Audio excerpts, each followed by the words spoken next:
Brought to you by the Journal Kentucky Lexington Monitor, jklm.us on the World Wide Web, jklm.us. Let's see.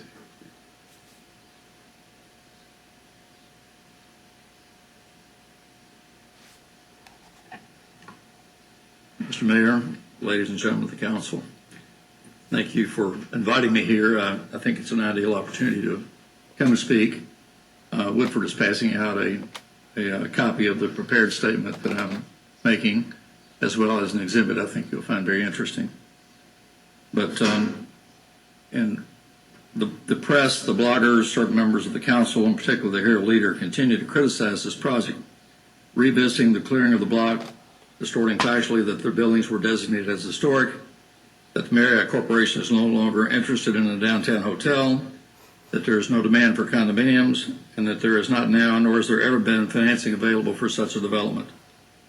Free speech protections appear to provide the opportunity for people to say what they want without fear or reprisal. Those same protections are provided to citizens who do not want to say anything, nor is there any obligation to respond to such critics. During the past 12 months, the Herald Leader has targeted Center Pointe for major stories some 292 times. None of the stories supported the project. None of the stories were totally accurate. Most targeted the Webb family in a negative way. This became a cause célèbre for editorial writers, columnists, bloggers, public officials, rumor mongers, and others. We know of no other individuals or business people in this community or in any area of any other project that has been targeted for destruction.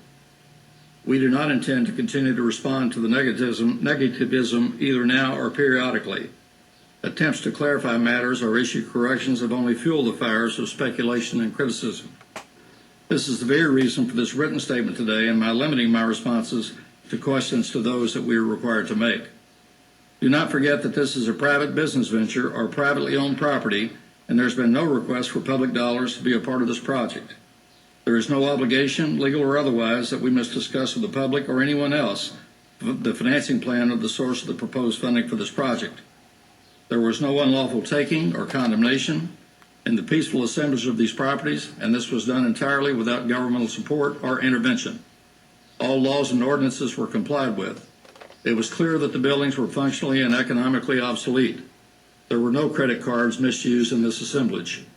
It was a private deal, no different than the demolition of the old Saunier Alley building for the construction of the new school, or the assemblage of the old buildings in the Irishtown area where the distillery district will be. It is a private deal, not unlike that being proposed by Trammell Crow Company for air rights development above the transit center, which is just taken longer to get it going than everyone thought. It is also not unlike the Black Horse Loft condominiums that were to be in a competing project in which reportedly one of the council was involved. This was announced, the sites were cleared, the buildings torn down, but the project is now on hold with no explanation. Mr. Webb, if I could interrupt, your time has expired, but Councilmember Helling. Mayor, I think we should allow Mr. Webb more time. How much do you need to finish? 10 minutes. I'm sorry, I didn't know there were time constraints. I thought We usually give presentations 15.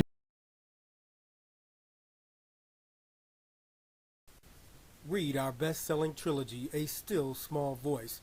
Go to skybridgepress.com and click on the books link, A Still Small Voice.